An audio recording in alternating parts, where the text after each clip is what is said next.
Okay, hello, gentlemen and ladies, if there are any. I'm sorry I didn't see the crowd, but this is my name is Stefan Kinsella. By the way, I plan to speak for as long as I need to, hopefully around 45 or 50 minutes, and then leave time for questions. But if I say something that's not clear, or if you want to interrupt me, feel free to interrupt me while I'm speaking, okay? I am an attorney in Houston, kind of retired attorney now. I was a patent attorney for a long time, and I'm also an electrical engineer by background, and I'm from Louisiana, went to LSU, and I'm here in Houston. And I've spoken and taught a lot legal topics and also legal theory. And I'm a libertarian writer, and I've written a lot about political theory, political philosophy, and libertarian theory and economics, things like that. And so David asked me, I understand this is an engineering economics course and that you do touch on ethics to some degree near the end. And so I'm going to approach this from my kind of unique perspective I've developed over the years from thinking about and writing about the relationship between science and the natural sciences and law and ethics and political philosophy. So I'll get started. David, is there anything else I need to do before I get started? No, that's it. And just so you know, we got 8 guys here, 9 with me. So you can just say guys. All right, gentlemen. Okay, fine. Any questions from anyone before I start or requests? Good to go. Okay. This is not a religious topic, but I do have Moses the lawgiver up here because, you know, that's sort of an early code of laws and or morals, how you look at it. So that's kind of touching on what we're talking about here. All right, I'm on slide number 2. Can everyone see slide 2? Yes. Perfect. Okay. So as I mentioned, we're going to talk today about one approach to understanding ethics, okay, and its relationship to science and politics. Okay. So let's start with science. In today's world, we're used to thinking of science as the thing you guys do, engineers and other scientists. And we tend to think of things that are not part of the natural sciences, which we study with the scientific method, right? We're taught to understand the laws of reality, the causal laws. And when I say causal laws, I mean the laws of cause and effect. Sometimes they're quantitative. They're usually quantitative, but basically they're if this, then that, right? And these are thought of as the natural physical laws of the universe, and we learn them by the scientific method, which is what was advanced in the scientific revolution and especially by Karl Popper in the 20th century. And it's the idea that a true science is something where you can formulate a hypothesis and then you can test it, or more precisely, you can falsify it by doing an experiment and looking at the results and finding out whether the theory is good or not. So that's how science develops. And nowadays we think of science as just that. And everything else that's outside of the natural sciences, we relegate to something that's pseudoscientific or something outside the realm of science, like economics or philosophy, or even aspects of mathematics. And say art, for example, those are thought of as soft sciences at best, or as just preferences or relative, things that we have preferences and opinions about, but they're not really scientific. This is how science is thought of now. So that would include physics. These are called the hard sciences, right? Physics and chemistry and biology, and then related application fields like engineering, and then mathematics, sort of a philosophy, but also considered to be scientific because it's the kind of quantitative backbone for what we do when we do engineering or when we do the natural sciences, right? And then nowadays, because of the way the world has evolved, we think of other disciplines as unscientific, like the arts and philosophy. And the reason is because they're not testable or quantifiable. And there's a subjective aspect, like what's good art, and how could you know whether different philosophical proofs or psychological ideas are true or not if you can't test them? Because everyone has sort of absorbed this idea from Karl Popper and the natural sciences that only the real sciences are those that can be tested. All right. And now there are some in the middle that they're considered soft. They're sciences, but they're like soft sciences, like psychology and sociology. but they can't really, because their subject is the human mind or human action, which is not really a mathematical thing, right? It's hard to model a human being because we have choice and free will.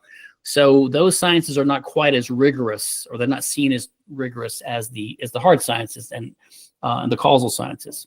Now, economics itself used to be seen as a non-quantitative discipline, which studied the consequences of human action, right, and the interaction of humans to produce wealth.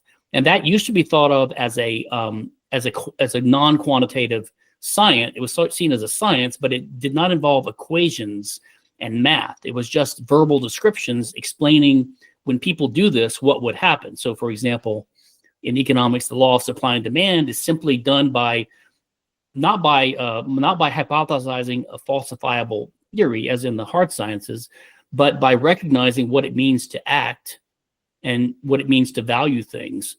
And if you understand what it means to value things, then you can say, when you act to achieve something, you demonstrate that you prefer it or that you value it, and therefore every extra unit of a good you value less than the last one because of the theory of marginal value, for example. So all these economic laws are not, in the old sense, or would not be seen as scientific now, but with the rise of scientism and physics and chemistry and engineering in the 20th century and its successes, and putting men on the moon and solving diseases, there started to be this thing called like physics envy, where the softer sciences wanted to emulate the way that physics and chemistry looked.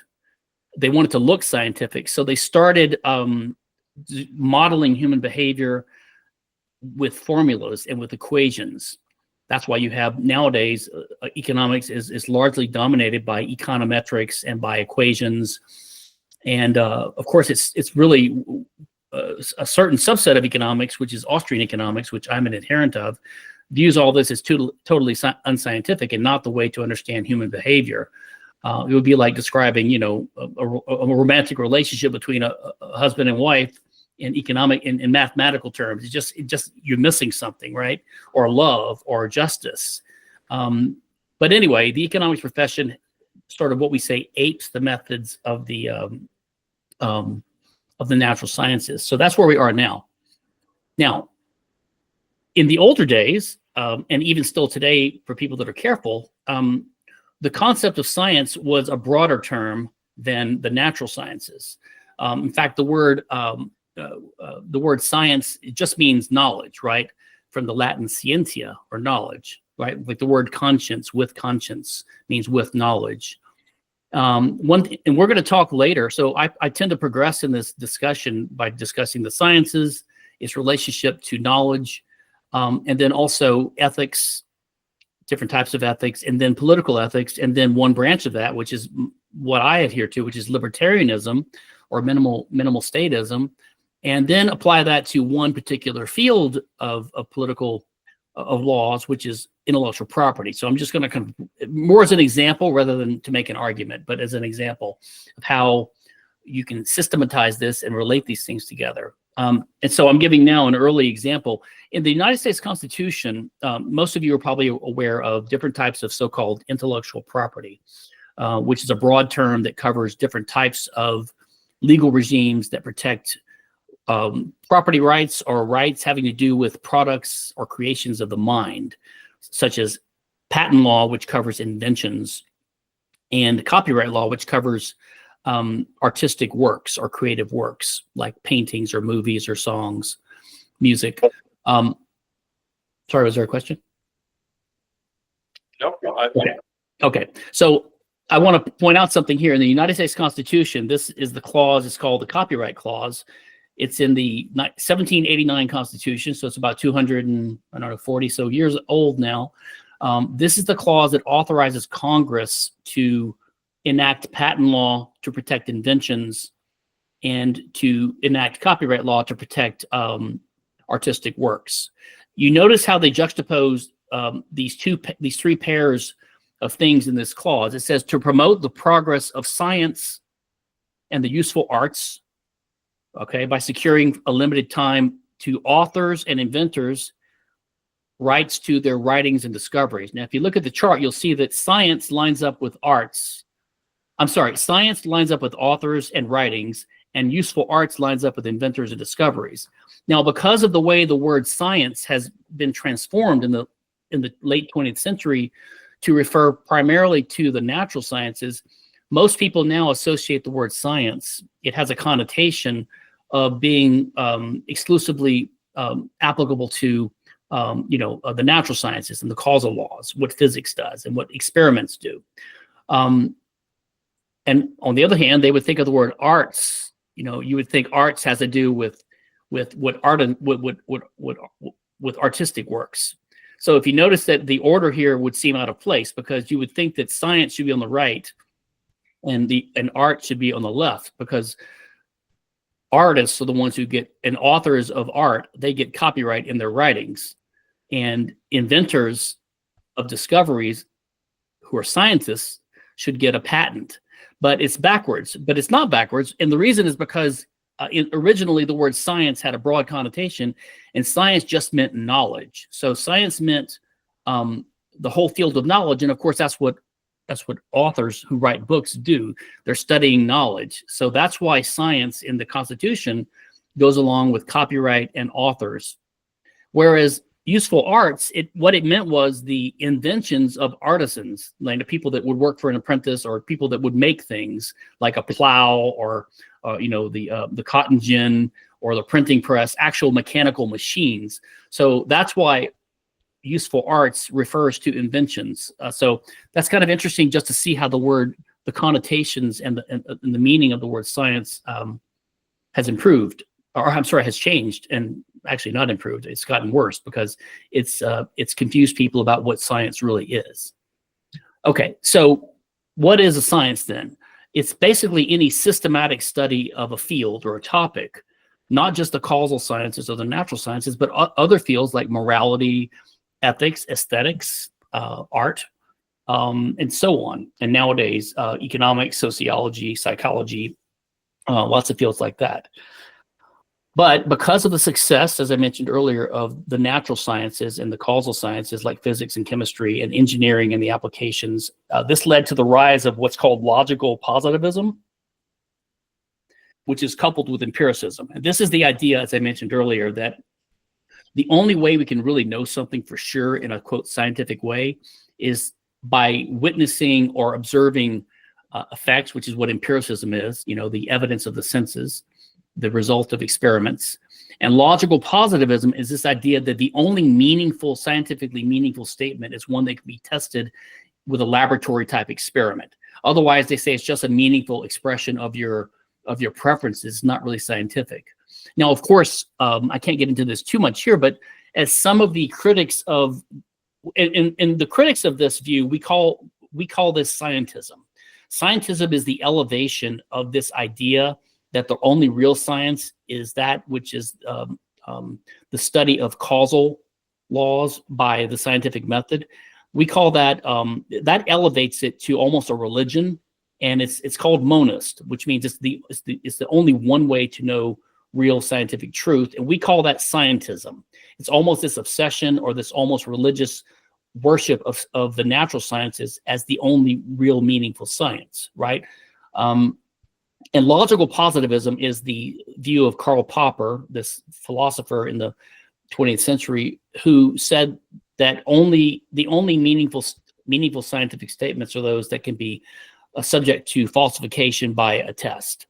Otherwise, it's like it's either just a definitional thing, which doesn't give you any content, or not. But some of the critics of this, like Ludwig von Mises and some of the Austrians, they pointed out that this whole mentality of logical positivism is itself self-contradictory, because if you say that the only meaningful statement is one that can be tested, what about that statement itself? Right? Because that statement itself is at the base of the method used by the natural scientists, but itself cannot be tested. It's assumed to be true. So what we would say is that's an a priori, or not an a posteriori, or not an empirical claim. It's the base of all claims about science. So in a sense, the philosophy the a priori views, say of Immanuel Kant, and the verbal method of reasoning, reason itself, but not empiricism, is at the base of all science. So in a sense, philosophy comes before, in our view, philosophy comes before the natural sciences. The natural sciences are necessarily dependent upon a broader view of what truth is, right? So as I said, that the economics in the last 40, 50 years, ever since Milton Friedman and Karl Popper, has become more mathematical in an attempt to look like it's scientific. So they use equations and things like that. Now, there is a minority school of economics called the Austrian school, which most schools of economics used to have this view. They looked at economics as a verbal discipline, taking into account things we know about the nature of human action, but these are not causal laws. They're laws that pertain to human behavior, right? Which has to refer back to the choice that we all make. Okay, and two sources here. Some of my favorites is one by Mises, is his last work, The Ultimate Foundation of Economic Science, and then some works by Hans Hermann Hoppe, who's a current Austrian economist and philosopher, for anyone who wants to look further. Okay, so if you have a broader understanding of what a science is, then again, it's a systematic study of any realm of phenomena. And then the scientists in that field, they attempt to give general laws that describe that field. And these laws are those that are appropriate to that field. So in physics, it would be the causal laws of how particles interact, gravity, things like that. But in economics, it would be laws like supply and demand. In ethics and morality, it would be other types of laws like what you should do. So you can break the types of laws down into two different types, right? Descriptive or factual laws, which is sort of causal laws, or prescriptive or normative. Prescriptive means it's a prescription. It tells you what you should do. It doesn't describe the way things are. It describes the way things ought to be or the way you ought to act. And we call that normative because prescriptive laws prescribe norms. They tell you what you should do if you want to achieve something. If you want to be a good person, if you want to live a good life, then you ought to follow these norms or these rules that are prescribed to you by that field of study, right? So you have two different types. You could break the different types of sciences down into two different types. Again, one is descriptive, and that would be like what you're used to. The laws of physics, like that are causal laws, or chemistry and biology. But even economics, even though it should not be mathematical, it is still descriptive because it's describing the consequences of human action, right? Like the laws of supply and demand.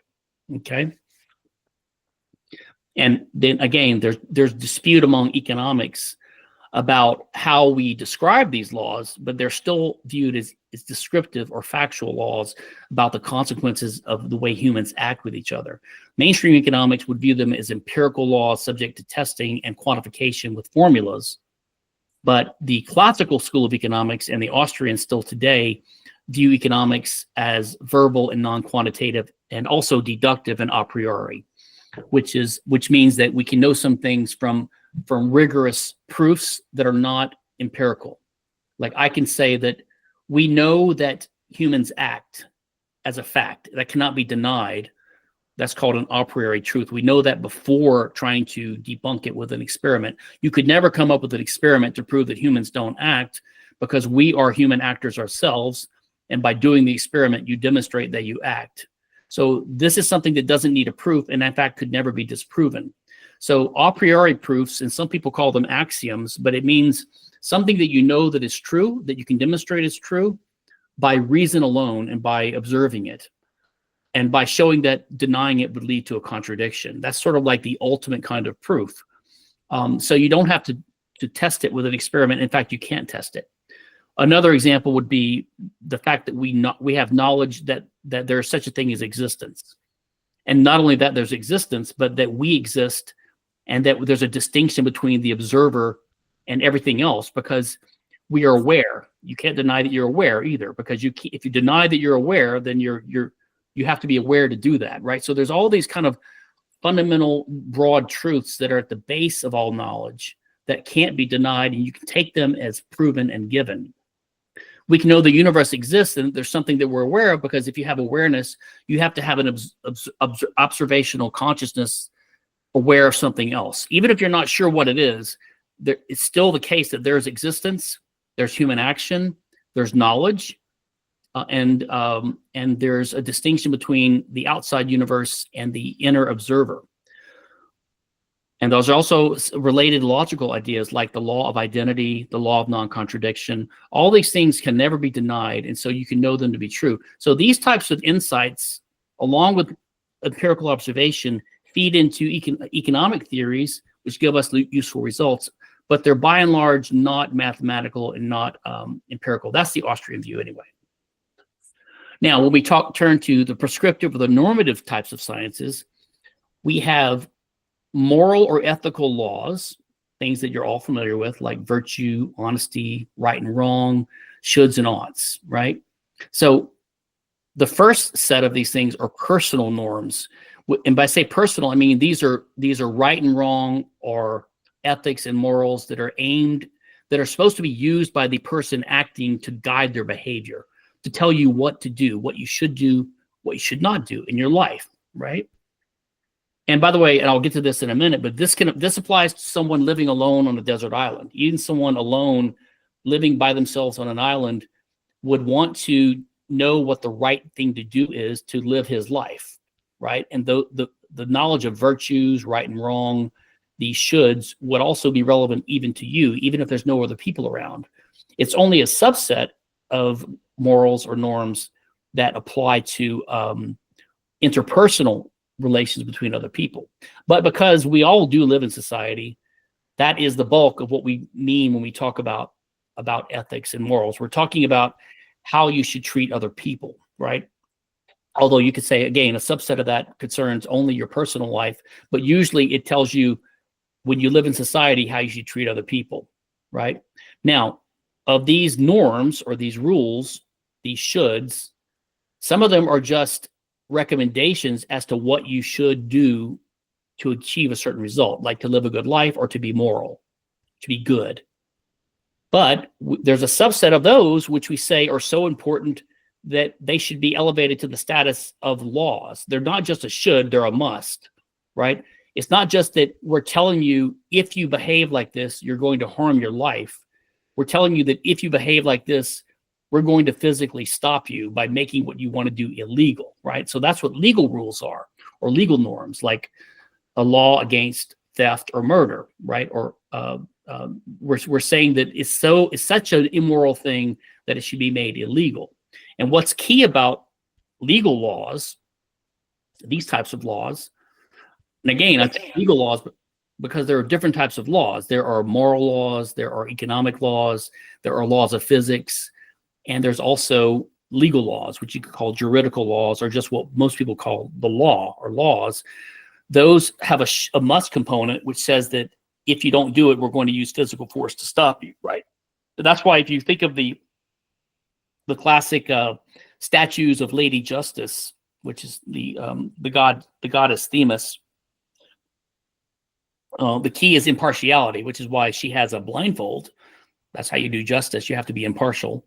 And there's a sword too, right? Which means you can enforce your judgments. It's not just a recommendation or a hortation.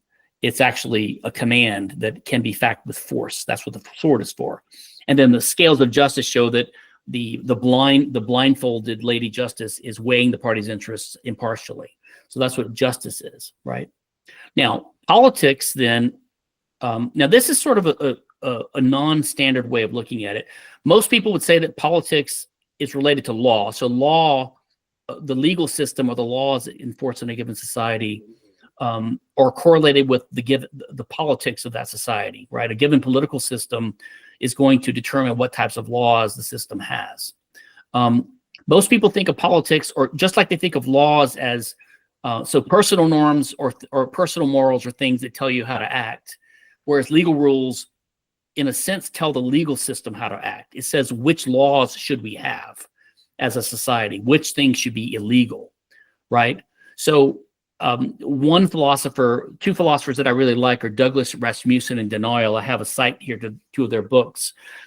They're neo-Aristotelian, classical libertarian types, but the way they explain it, which I think is mostly correct, is that you have to view laws, especially political norms. They're not norms that tell people how to act. They're meta-ethical norms. And by meta-ethical, we mean that they're sort of one step beyond a normal ethical norm, which tells you what to do in your life. This is a norm directed to us as to what types of laws we should have. Okay, so they're not aimed at ethical individual behavior. They're telling us what types of laws we should support, which ones are just. This is important only because, and I can't get into this too much here, but most people, if they're thinking carefully about this, they would think of, okay, not everything that's immoral should be illegal, but everything that's illegal is immoral. So they think of, if you think of your set theory, they think of rights violations, that is things that laws should prevent. They think of rights violations as a subset of immorality, a proper subset. But you could argue, if you think of politics and the meta-ethical norms as being directed to what laws we should have, it just justifies, it says it's a good thing to have a law against murder or against theft. But it doesn't necessarily tell you that it's always immoral to break that law. It says that the law is justified in making it illegal and to punish you and to stop you. But it doesn't necessarily tell you that it's immoral. There could be cases where, you're trapped in the woods, you're in a storm in the woods with your infant, and the baby's about to starve, and there's an empty cabin, a locked cabin, and you break into the cabin to save your baby's life. Now that ought to be viewed as trespass and theft. However, it could be moral to do it in that case. So that's why it's better to think, I believe, as laws and political norms as meta-ethical norms, because you can imagine cases where it's not necessarily immoral to violate these laws, although it's justified to have laws in force. Okay. Now, as I mentioned earlier, if we turn to the concept of ethics and morality and the virtues, the common virtues, and I think you've had some other lectures here where you've had other perspectives talking about virtues and morality. Again, they can apply to even Crusoe alone on the island. You shouldn't be lazy. You should plan for the future if you want to live a good life.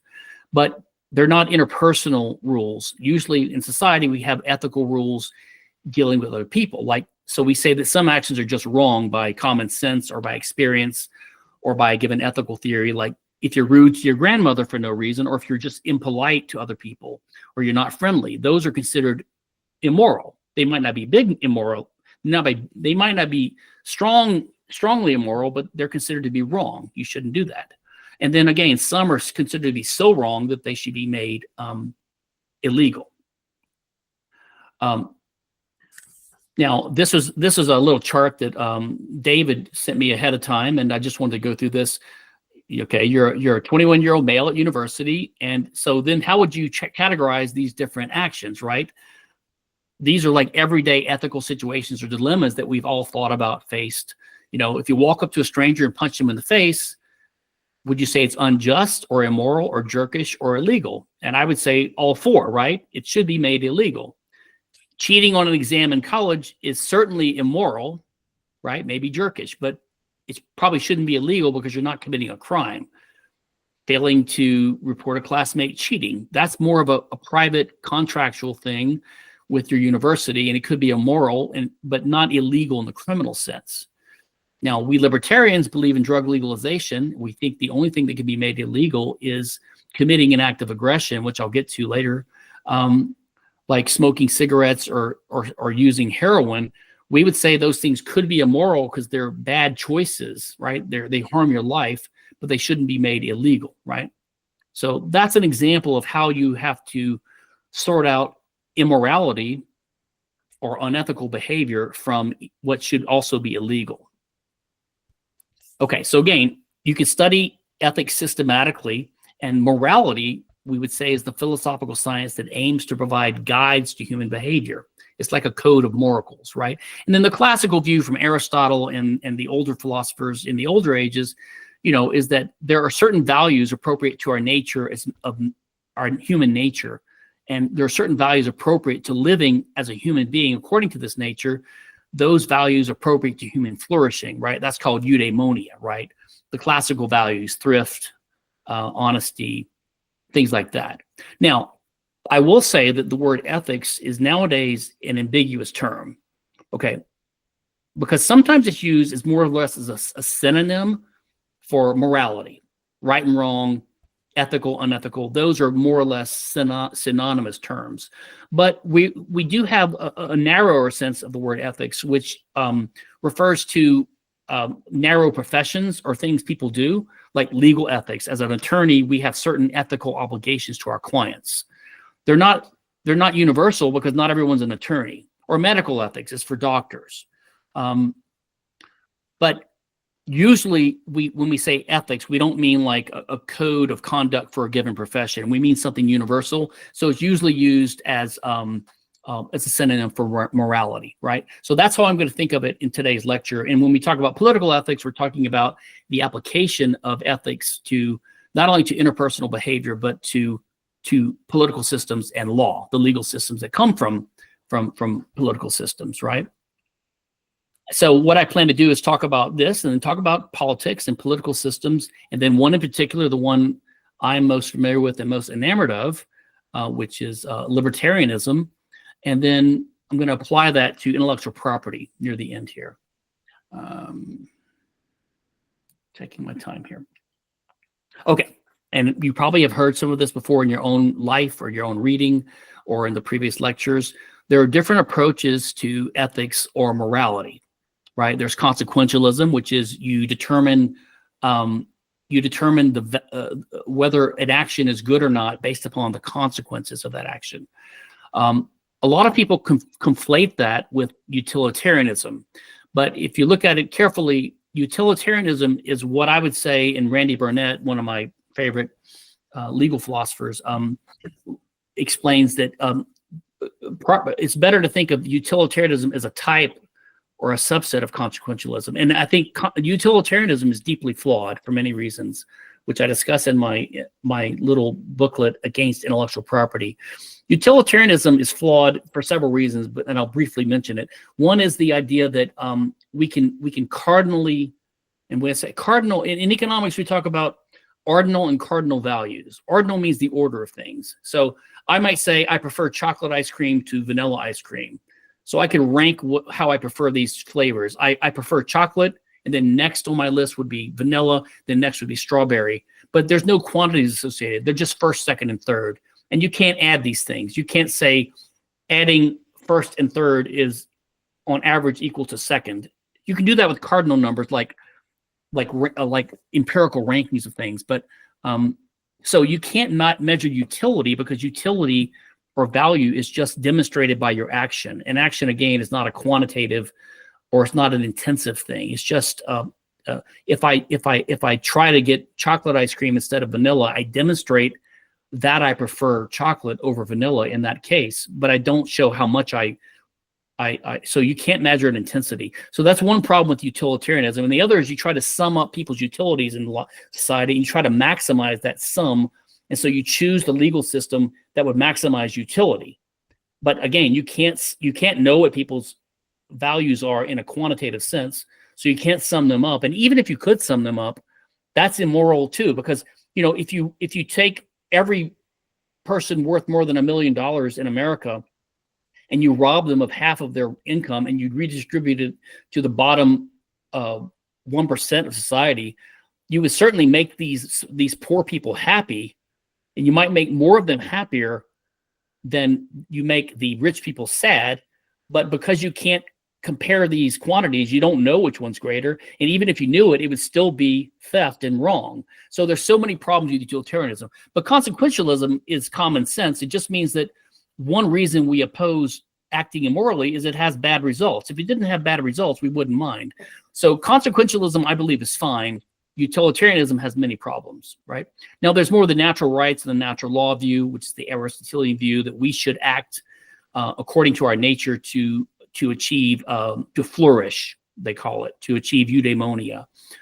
Some people think that natural rights and consequentialism are opposed to each other, I don't think so. I think that they're both. It's like the elephant thing. Two different people feeling an elephant would blind people feeling an elephant. One would feel the trunk, one feels the feet, one feels the tail, and they all think it's a different thing, but they're really describing the same thing. And in a universe with no contradictions, I would argue that there's no reason for the natural rights view, that is how we should act according to our nature, to diverge from the consequentialist view, because the practical and the moral should be the same thing. Then there's other things like virtue ethics, the Kantian view of deontological or duty ethics. You should act this way because it's your duty. Now there's relativism, which says there's moral relativism, which says we can't really know anything that's right and wrong. It's just up to you. There's contractarianism, which is we have a contract with each other. That's like the social contract theory. There's the view of Ayn Rand, who was one of the early libertarian-ish writers. And she had a sort of Aristotelian type view, but it was called egoism or rational selfishness. You should do whatever is in your self-interest. And then there's things like hedonism or narcissism or nihilism. So there's different views on what's right and wrong, right? And then there's also views on reason versus authority. Like, do these morals and ethics that we discuss and that we follow, do they come from our reason or do they come from some authority, right? And the authority could be the government, like the legislature saying it's just wrong for you to smoke marijuana, or it could come from your experience or from your tradition or your religion or from what you believe to be the word of God, or it could come from your reason. Your reason tells you these things. So there's differences about how do we know what's right and wrong? Like, does it come from reason or from authority? Right? And then how do we know? That's epistemology, is a study of the science of studying how we know things, right? And then are these morals, are they natural and based on human nature, or are they relative and do they change over time, right? And again, you have different types. You have traditional, conservative, individualistic, collectivist, religious, and secular types of views on ethics. And then you have the view, are they pragmatic and practical, or are they principled? And again, I don't think there's necessarily a dichotomy. Ayn Rand herself rejected all these things she saw as false dichotomies. You don't have to have one or the other. She would argue, and I think it's easy to see, that the practical is the moral and vice versa. So you don't have to choose. You don't have to be principled or practical. You ought to live as a man according to your nature to flourish, and that requires you to take consequences into account. That may be, I don't know if it's a minority view. It's certainly not a strongly minority view, but not everyone agrees with that. Some people think you have to choose. But again, common elements to most ethics, they're seen as intuitively just and as pragmatic or practical. The common virtues like prudence, justice or fairness, fortitude or courage, temperance or restraint, honesty, integrity, thrift, and hard work. Not everyone agrees with these things, but by and large, most people in society take these things for granted, and they build their higher level political views and legal views on that. So that now we turn to political ethics or political philosophy. And again, this is usually based on your view of ethics and man's nature, and there are different political philosophies corresponding to these different views. So you have dictatorship or despotism or totalitarian states, such as communism.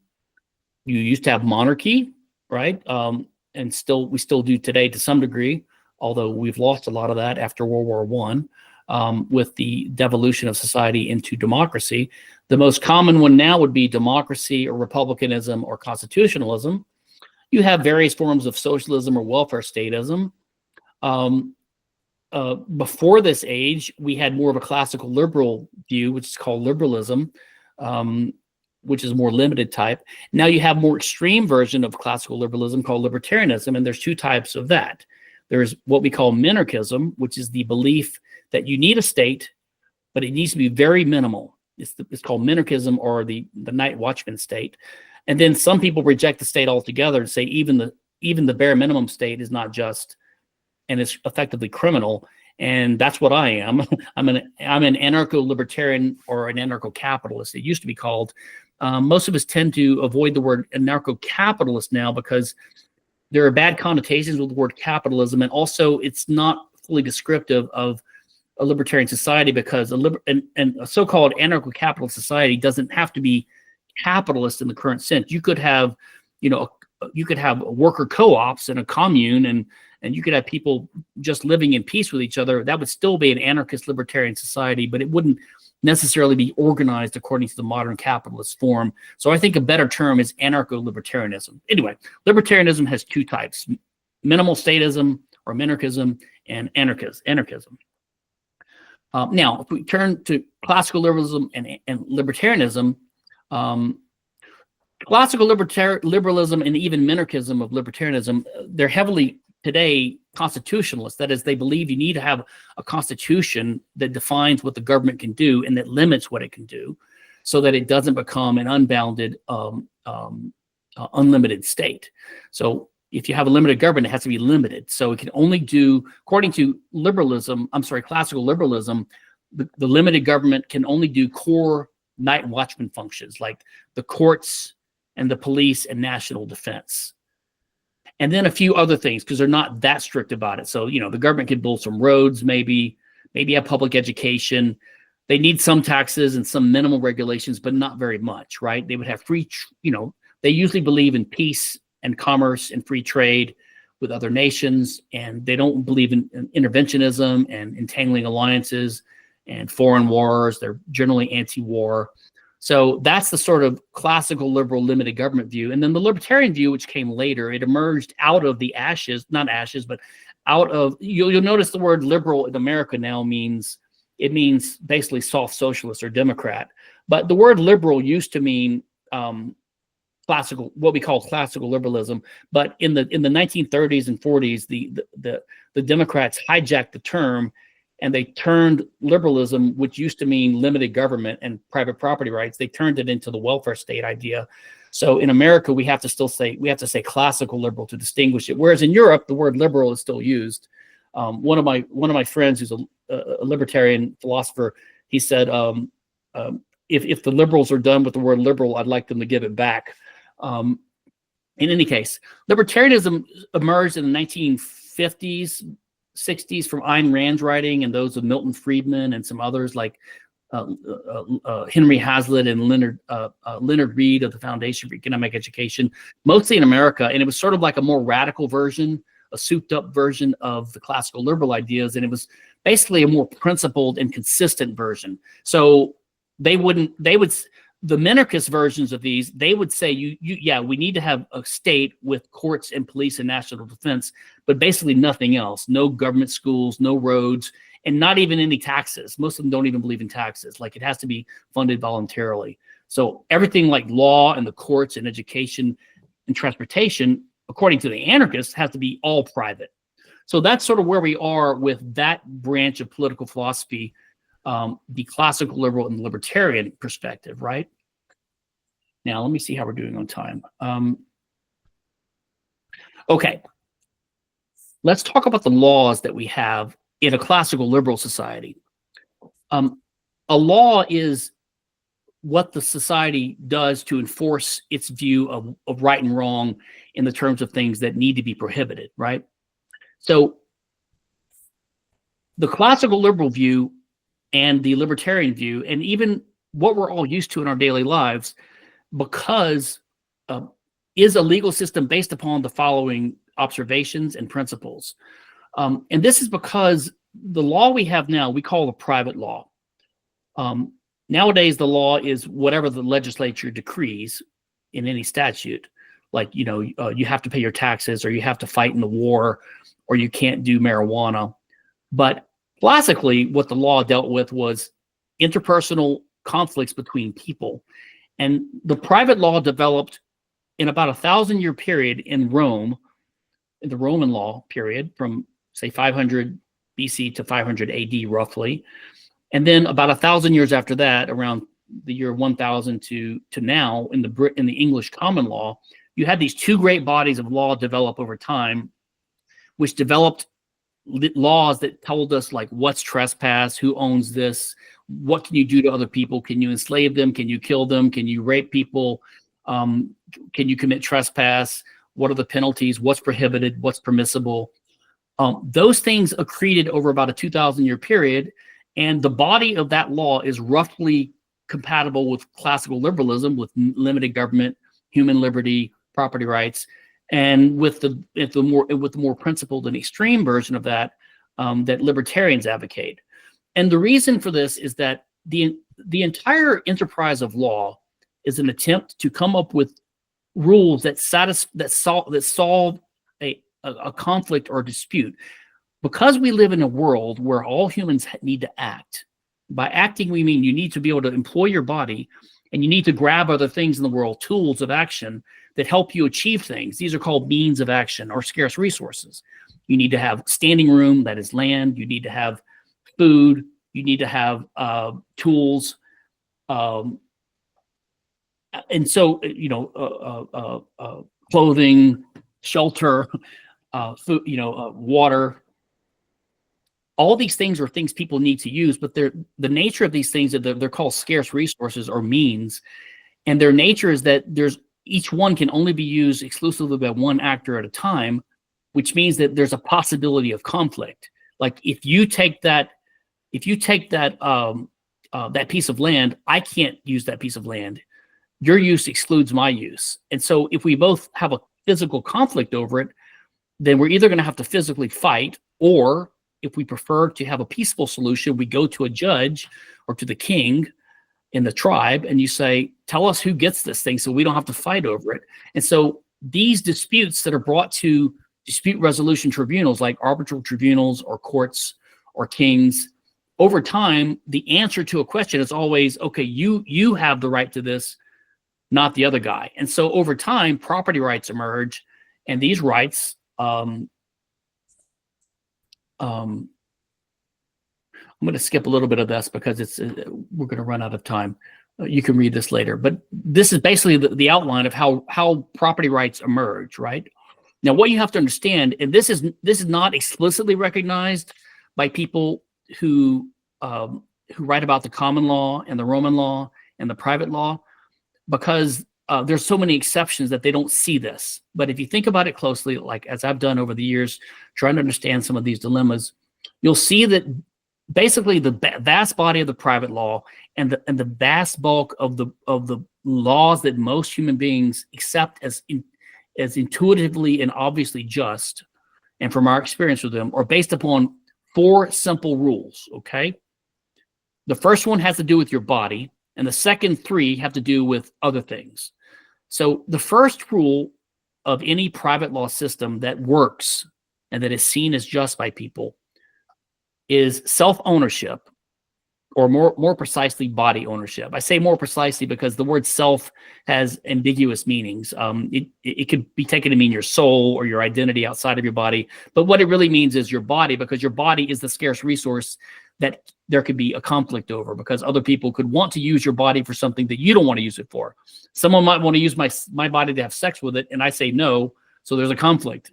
The question is, who gets to make the decision? Or someone might want to enslave my body, or someone might want to put my body in prison for smoking marijuana, or someone might want to put my body to kill my body, or they might want to force me to use my body to fight in their wars. So the question is, who gets to make the decision? And the answer is whoever the owner is.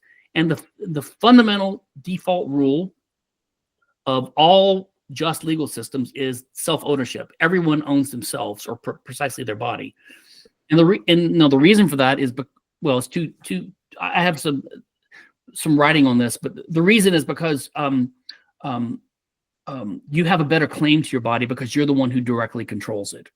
So you don't homestead your body, like find it and then come to own it, like you're a soul that God sends down and you jump into an unowned body and now you own the body.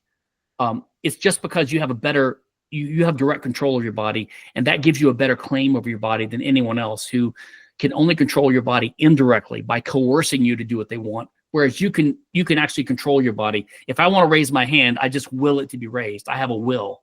So that control, that intimate connection between my personhood, my identity, and my body is why the legal system always implicitly, intuitively recognizes that every person is presumptively their owner. I say presumptively because you can lose it if you commit a crime. You could be put in prison, or self-defensive force could be used against you if you commit a crime. But if you don't do anything like that, you're presumed to be the owner of your body. So that's the first rule. Now, there are things outside of our bodies which were, see, your body was never previously unowned. It's owned as you turn into a person because you have direct control over it. But everything else is an unowned resource in the world that was previously unowned. No one had a claim to it. No one was using it. It was virgin resources or virgin territory. And so the first rule is that the first person who starts using it, sometimes called the homesteader or the appropriator, is a presumptive owner. Now, you can also transfer it to someone by contract, okay? And then there's a third rule, which is if you harm someone, you might have to pay them some of your property to compensate them, which you can see as part 2A, really, because it's still by contract in a sense, because it's a result of an action. But the point is, you can, if you have two people that have a dispute over a resource, you can always answer the question, the judge can answer the question, who owns this resource, by looking at these 4 rules. If it's your body, the answer is it's the person himself. So no, you can't rape me or you can't murder me because I own my body. Only I can decide. Now, if I enter into a boxing ring and I box someone, or if I play football and the guy hits me, it's not aggression against my body because I'm consenting to it, right? But the point is, who gets to consent? Who gets to say yes or no? And that's the owner of that resource, the owner of the body. That's why murder is illegal, because we implicitly recognize everyone owns their body.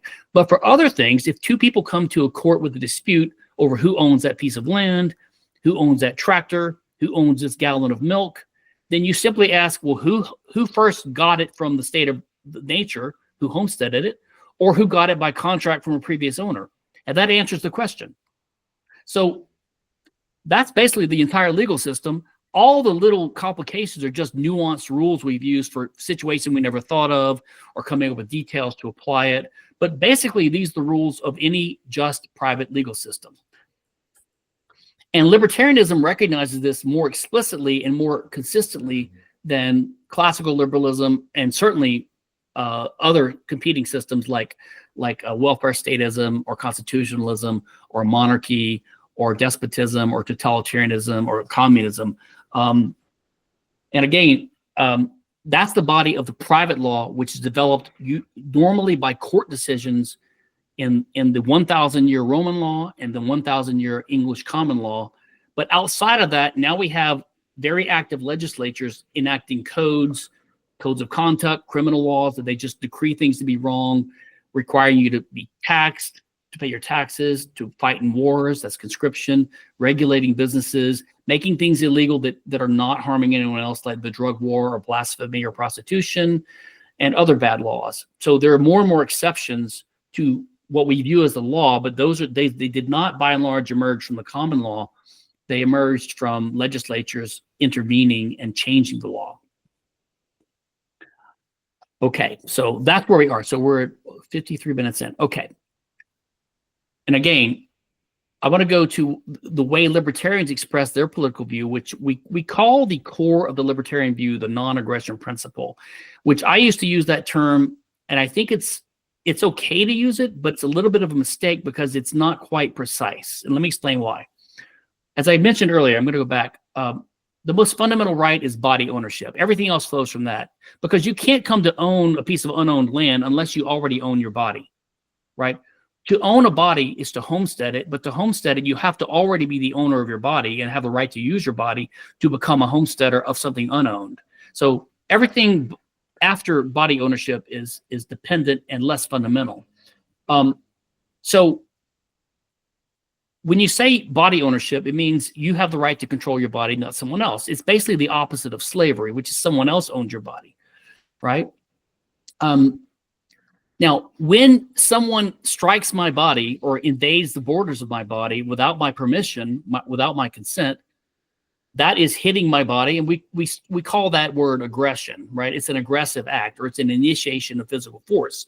So if you say you're against aggression or you're against the initiation of force, it's just another way of saying the victim owns his body. There are just two different ways of saying the same thing, okay?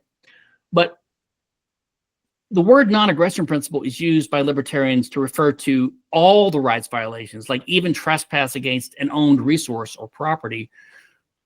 But really, aggression is descriptively meant to refer to physically hitting someone.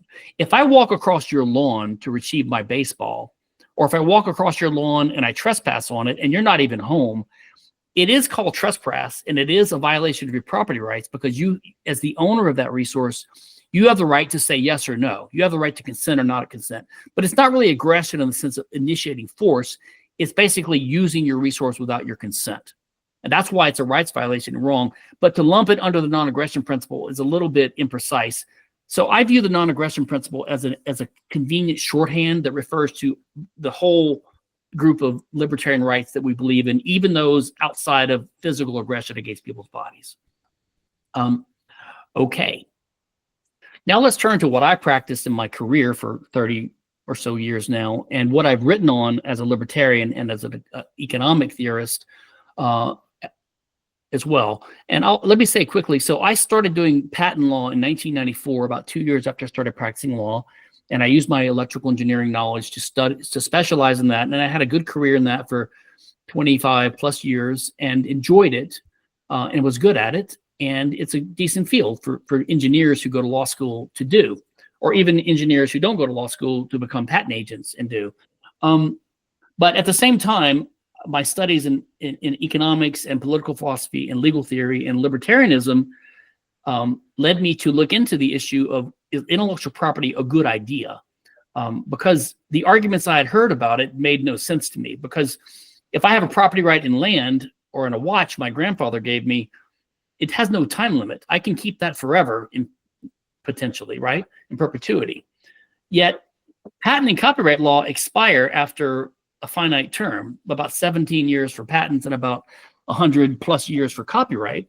And you start thinking, how did the Congress, when they legislated patent and copyright law, how did they come up with these numbers, and why are they finite? Why do they expire at all? Like, what kind of property right is it that expires? So something about the argument bothered me, and I thought, hey, I'm a smart, young, cocky engineer, law student, lawyer who knows more about libertarianism and intellectual property law than almost anyone else, because not many people know both. So I said, I'll figure this out. So I set out to come up with a better argument for intellectual property, and I kept failing. I kept trying this argument and then that argument, and I kept failing. And I finally realized, through studying and thinking about it, I had run out of every alternative. And the thing staring me in the face was, well, the reason I can't justify IP law is because it's unjustifiable. It's actually a bad law. Once you understand these 4 rules I mentioned earlier about how property rights have to be justified and emerge, which is self-ownership and then ownership of scarce resources by homesteading and by contract, then there's no room left for intellectual property. So I've been an opponent of patent and copyright law for this 30 years, as well as being a successful patent attorney, leading to some interesting career and some not really conflicts with my career, because it didn't end up being a problem, but I was worried that it would be. So IP law includes patents for inventions, copyright for creative works. That's what I'm going to focus on here. Actually, I'm going to focus mostly on these two in a minute. And then product and company names, that's trademark, and confidential information, which is trade secret. But the 2 biggest controversial ones, and the 2 that are enacted by legislation instead of the common law, are patent and copyright. So I'm going to talk about these here. Okay. The reason I'm going to talk about it is I want to explain the nature of what they are, so you can obviously see why they're bad laws and why they're not justified. Once you understand, again, that all laws have to be rooted in basically self-ownership and homesteading of unowned resources and original appropriation. I'm sorry, by contract. Okay, so what patent and copyright law are? They're grants by the state to either an inventor of an invention or an author of a creative work to the exclusive use of that invention or work. And what that means is, if you have a copyright on a book, you can go to court and you can get an order from the court aiming physical force through what's called an injunction at the so-called infringer, telling them they cannot make this copy. of this book. Or if I have a patent on an Apple iPhone with rounded corners, I can go to court and get an order against my competitor, say you can't make a touchscreen smartphone with rounded corners. You can just stop them. And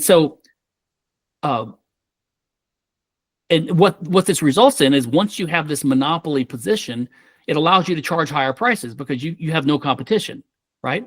So you can charge a high price on a movie or on music or on a book or on an iPhone because you have very little competition because the government has made it illegal. They've suppressed competition with the patent system. Now, before I turn to the obvious flaws with this, what are the arguments given in favor of patent and copyright law, of IP law? And you'll hear this all the time. You'll hear this when people say China's stealing our intellectual property. You'll hear this all the time. You'll hear that invention is good and creativity is good and we need to incentivize things. But there are two basic arguments given. One is the natural rights argument, which is sort of out of favor now because most people are not natural rights type thinking people anymore. They're more empirical and utilitarian. But the natural rights argument, you've heard this before. If I work hard on something, I've got a right to the fruits of my labor. Or if I create something, I'm the owner of the thing I created. And they think, well, hell, if I create a tractor or a car, I own that car.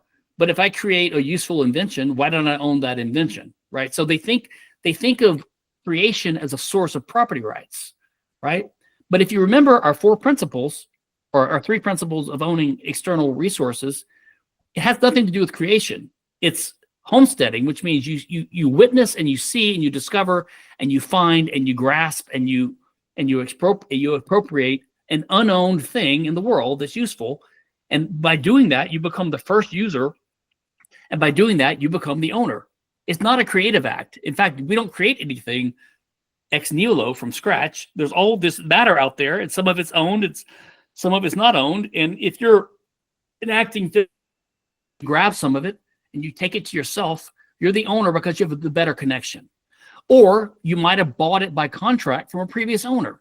So those are the basic two ways you come to own a resource. Neither one has to do with creation. And you don't own the fruits of your labor. This is another problem with thinking in sloppy terms in metaphors. Labor, you have to remember, labor is just the description of what you do. It's an action. An action is when you command your body to do something using certain scarce resources or means or tools that you own. These are the things you own, the scarce means of action. And you use these things to achieve something you want to achieve. That's what all human action is. So labor is just one subset of action. There are two types of actions. There's leisure and there's labor. Just like there's capital goods that have an indirect value and there's consumption goods, things that you consume, right? So labor is one type of action. It's work that you do to achieve a goal down the line, right? The reason you work at a job is to get money so you can buy things. But the main reason you labor is for an indirect reason to consume at the end. But if you consume ice cream that you bought with your money that you made from your labor, then that's consumption, right? And that's leisure, right? So leisure and labor. So action has two types, leisure and labor. It wouldn't make any sense to say that you own your action. What does that even mean? If I go running, do I own my running? No, I own my body, right? And owning my body gives me the ability to control it and allows me to go running. But it's an activity that I undertake in. Running is an enjoyable, let's say that's leisure, not labor. I don't own the running. I don't own the action. I don't own the leisure. And if I engage in work or labor, I don't own the work or the labor either. So the mistake that John Locke made was his argument for private property rights in this homesteading is he relied upon the idea that God gives us ownership of our bodies, that's self-ownership, and therefore we own our labor, and therefore we own unowned resources we mix our labor with. I think that's the fundamental mistake of classical liberal theory is that Locke inserted an unnecessary step by saying that the reason you own an unowned resource that you homestead is because you own your labor that you mix with it. But you don't need that step because the reason you own the unowned resource is because you were the first user of it, which gives you a better claim than someone else. You don't own your labor. You don't need to say you own your labor.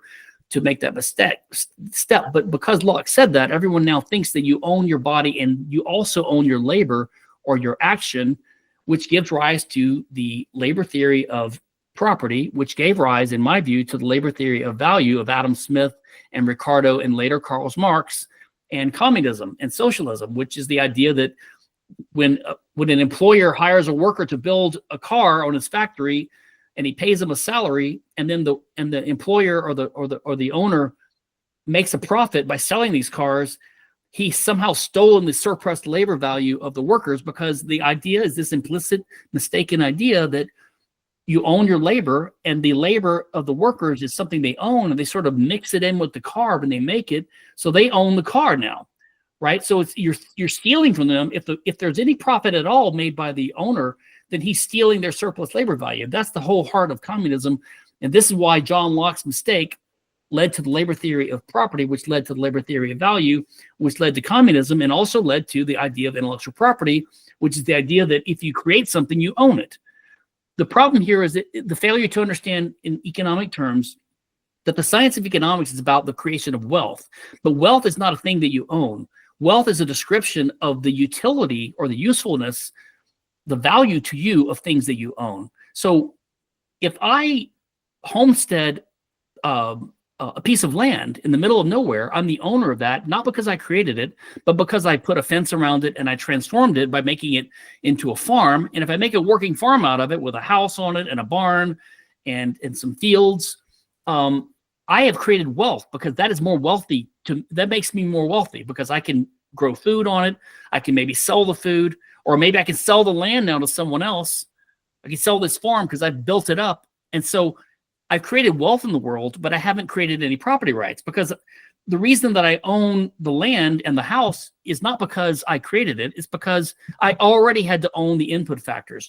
Just like Henry Ford, when he has workers build a car, he owns the input factors, the rubber and the steel, and he owns what he gets his people to shape it into. If I have a piece of steel or a piece of iron that I took out of the ground, I own it because I homesteaded it.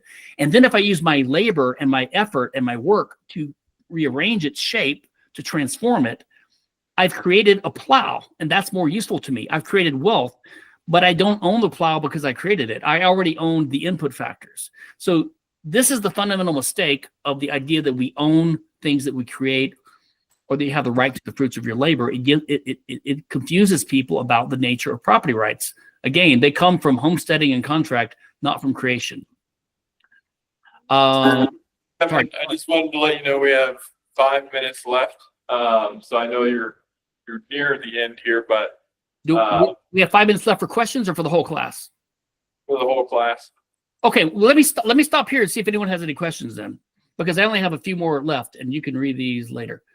Go ahead. I'll take any questions if anyone has any. Does anyone have any questions, or did anyone hear anything that they maybe had not thought about before that was interesting? It's really interesting. How do you justify if someone gets in a car accident and it's not like you gave consent for a car accident, or for you to get hurt, and that person didn't forcefully or purposefully try to crash into you? Let's say you slipped on ice and then crashed into. How do you? Right, and that would fall under wherever my 4 rules are. That would fall under that third rule that I saw that you could view as a subset of contract. So that would be what we call a tort. So when I said right here, if you look at rule number 3, rule number 3 under property, rectification. Okay, I say tort here. And this would be broad enough to encompass crime as well. So if you intentionally hurt someone, let's say you attack someone and you cut their arm off, or you damage their arm, you've done harm to their body. You've committed aggression against their property. So you owe them compensation. So you might have to pay them some kind of restitution. So some of your property has to be paid to them. So the property title would be transferred because of the legal judgment. So you could transfer your property by contract, by consent, or because you have to, because you owe them. This is not only for intentional crimes, but it would also be for torts. If you're so the fundamental question is, are you the cause of the harm to someone's property? Did you cause their owned property to be used without their consent? Whether it's intentional or negligent. If it's negligent, it would be a tort. Yeah, so if you are careless or negligent and you lose control of your car and you run into someone else, you're effectively using their car without their permission, right? You're damaging the integrity of their car and maybe their bodies on the inside. So you've now used someone's property without their consent. And again, it's using someone's property without their consent, which is what crime is, or a tort, a softer form of crime. So that would be an example of how your property could be transferred by the result of your careless action, if that answers your question. Anybody else?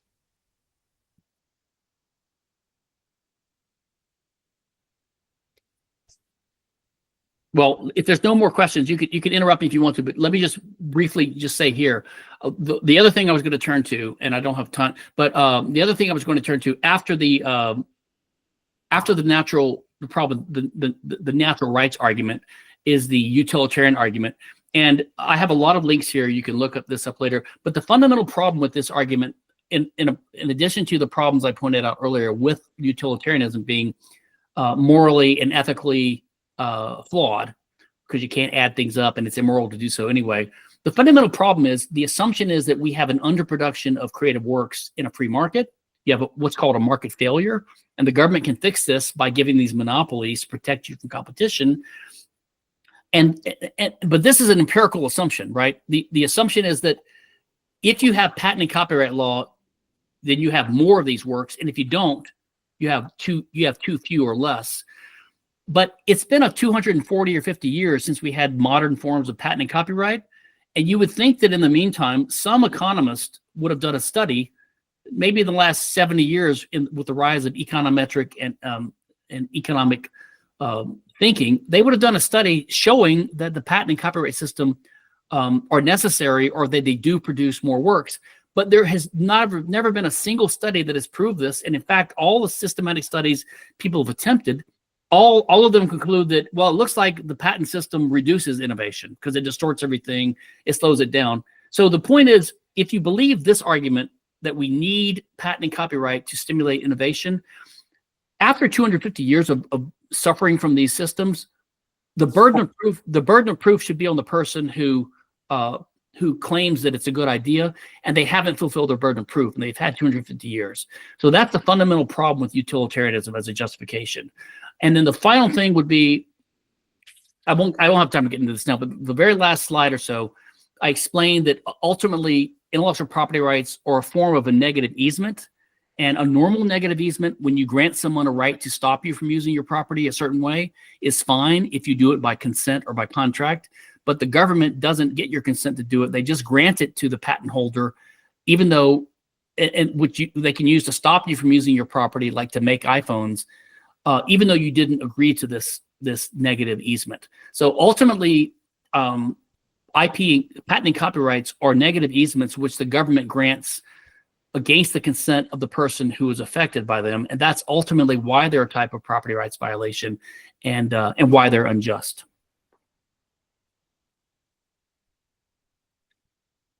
All right, Stefan, I wanted to thank you for joining us today. You guys want to give Stefan a round of applause? Yeah. Thank you for joining us, and I will get in touch with you about getting you the copy of this and all that good stuff. But we really appreciate you joining us on ethics and morals today. Thanks, guys. I enjoyed it. Thanks for your attention and for listening to this kind of dense stuff. Have a good week. All right. Thank you.